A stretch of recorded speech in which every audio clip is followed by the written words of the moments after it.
Dear friends, ఈరోజు మనం discuss చేస్తున్న టాపిక్ వచ్చేసి రిమోట్లు. సో ఇది చాలా చిన్న ప్రాబ్లమ్స్. దీని గురించి ప్రతిదానికి షాప్ దగ్గరికి వెళ్ళవలసిన అవసరం అయితే లేదు. సో దీని గురించి ఎలా రిపేర్ చేయాలి, ఏమేమి ప్రాబ్లమ్స్ వస్తాయి అని చెప్పేసి మీకు చెప్తాను ఫ్రెండ్స్.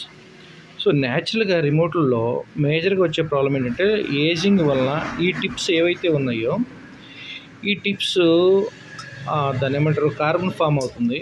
సో ఇందువలన ప్రాపర్ కనెక్టివిటీ లేక రిమోట్ పనిచేయదు. ఇది ఒక ప్రాబ్లం. సో ఇది ఎప్పుడు వస్తుందంటే ఏజింగ్ మీద వస్తుందంటే ఎక్కువ లైఫ్ వస్తున్నప్పుడు అలాగ వస్తుందన్నమాట. తర్వాత వచ్చేసి ఈ కొన్ని బటన్స్ ఏవైతే ఉన్నాయో ఇవి సరిగ్గా పనిచేయవన్నమాట. సో ఈ పనిచేయనప్పుడు మనం ఏం చేయాలంటే, సో దీని గురించి మీకు ఓపెన్ చేసి చూస్తే మీకు క్లియర్గా అర్థమవుతుంది. ఒక్కసారి ఓపెన్ చేస్తాను ఫ్రెండ్స్. సో రిమోట్లో ఓపెన్ చేసేటప్పుడు ఎప్పుడైనా సరే సో ఇటువంటి సన్న టిప్ ఉన్న స్క్రూ డ్రైవర్ని తీసుకుని సో ఈ సందులో పెట్టాలి ఫ్రెండ్స్. ఇలాగా జస్ట్ ఈ సందులో పెట్టేసేసి, అంటే కొంచెం హార్డ్గా పెట్టేసేసి కొంచెం ఇలా ట్విస్ట్ చేయాలి. ఇలా ట్విస్ట్ చేస్తూ ఉంటే ఓపెన్ అవుతాయి అన్నమాట. సో ఇలాగ ఓపెన్ అవుతాయి. సో ఓపెన్ అయిన తర్వాత ఏముంటాయి అని చెప్పేసి ఇప్పుడు మీకు చూపిస్తాను. సో మీకు రిమోట్ ఇంటర్నల్ పార్ట్స్ వచ్చేసి ఇలా ఉంటాయి అన్నమాట. సో ఇది వచ్చేసి ప్యాడ్. సో ఇక్కడ ఈ నల్లగా ఉన్న ప్లేస్ ఏదైతే ఉందో ఈ ప్లేస్లోని ఆ కార్బన్ కోటింగ్ ఉంటుందన్నమాట. ఈ కుషన్లకి, ఇవి యాక్చువల్ కుషన్లు అంటారు. సో ఈ స్పేస్లో ఈ బ్లాక్ ఉన్న ఏదైతే ఉందో ఇది కుషన్లు అంటారు అనమాట. ఈ కుషన్లు తర్వాత ఇది వచ్చేసి పీసీబీ. ఈ పీసీబీలో ఈ నల్లగా ఉన్న పార్ట్ లేయర్లు ఉన్నది కదా, ఇవన్నీ కూడా ఇప్పుడు ఆ కుషన్లు వచ్చేసి ఇక్కడ ఆంతాయి అనమాట రిమోట్ పెట్టినప్పుడు. అయితే మనకు రిమోట్లో ప్రాబ్లం ఏమొస్తుందంటే ఈ బటన్లు ఎప్పుడైతే నొక్కామో, ఏదైతే బటన్ నొక్కామో ఆ బటన్ ప్రాపర్గా మనకు వర్క్ చేయదనమాట. సో వర్క్ చేయనప్పుడు మనం చేయవలసింది ఏంటంటే, సో ఈ సర్ఫేస్లో ఉన్న కుషన్ ఏదైతే ఉందో మీ ఇంట్లో కొంచెం ఏదైనా ఉంటే పైకి ఉన్న పెట్రోలు లేదా ఐపీ. సో ఐపీ అంటే మీకు తీసుకోవడానికి కష్టంగా ఉంటుంది కాబట్టి మీ బైక్ ఉన్న పెట్రోల్ తీసి లైట్గా ఒక పొడి క్లాత్, మెత్తడి క్లాత్ పెట్టి జస్ట్ దీన్ని సర్ఫేస్ క్లీన్ చేస్తే సరిపోతుంది. ఈ సర్ఫేస్ క్లీన్ చేసినా హ్యాపీగా పనిచేస్తాయి. రెండోది వచ్చేసి ఇది కూడా క్లీన్ చేయాల్సి ఉంటుంది. ఈ సర్ఫేస్ మొత్తం క్లీన్ చేయాలి.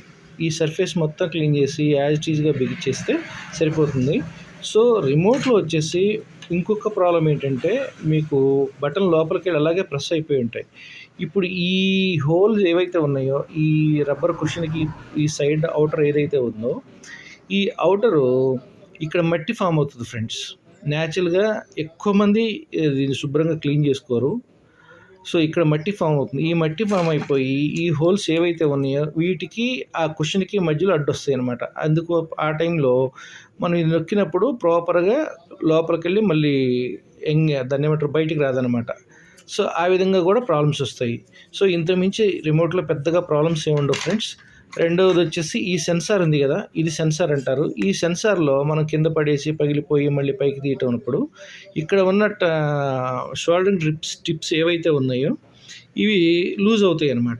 సో ఇంతకుమించి పెద్దగా ఏం ప్రాబ్లం ఉండదు. రెండోది వచ్చేసేమో ఇవి ఎప్పుడు కూడాను కార్బన్ ఫామ్ అవ్వకుండా చూసుకోవాలి. ఫ్రెష్ బ్యాటరీస్ వేసుకోవాలి. సో ఏ విధంగా ఉంటే మీరు రిమోట్ ఎక్కువ రోజులు వస్తుంది. రెండోది వచ్చేసేమో ఈ అవుటర్ ఏదైతే ఉందో ఇది బిగించిన రిమోట్ కదా, ఈ అవుటర్ ఏదైతే ఉందో ఈ అవుటర్లో బ్లాక్ టేప్ ఉంటే వేసుకోండి. మీకు ఏ కలర్ రిమోట్ ఉంటే ఆ కలర్ టేప్ వేసుకోండి. సో దీనిలోకి మట్టిపోదు. రెండో విషయం వచ్చేసి ఈ ఇంటర్నల్గా బ్యాటరీలు పెట్టిన తర్వాత సన్న సర్ఫేస్ ఉంటే ఈ సర్ఫేస్లో సిలికా జెల్స్ వేసుకోండి. సో సిలికా జెల్స్ వేసుకుంటే ఏమవుతుందంటే, సో మీకు లోపల మాయిశ్చరైజర్ కాంటెంట్ వెళ్ళి మొత్తం ఇక్కడ వాటర్ వస్తుంది అనమాట. ఈ ఏరియాలో ఈ సర్ఫేస్ మీద వాటర్ వస్తుంది. ఈ సందులో కూడా వాటర్ బబుల్స్ లాగా వస్తాయి. అవన్నీ పోతాయి అన్నమాట సిలికా జెల్స్ వేసుకుంటే. సో అది బెస్ట్ మెథడు. అంతమించి దీనిలో మనం ప్రికాషనరీగా ఏం తీసుకోలేము. కాబట్టి నా ఎక్స్ప్లెనేషన్ మీకు నచ్చింది అని మీరు అనుకుంటే లైక్ చేయండి, సబ్స్క్రైబ్ చేయండి, షేర్ చేయండి, తర్వాత ఆల్ అని ప్రెస్ చేయండి. ఓకే, నేను Ravi, KNV systems and service నుంచి మాట్లాడుతున్నాను. Thank you.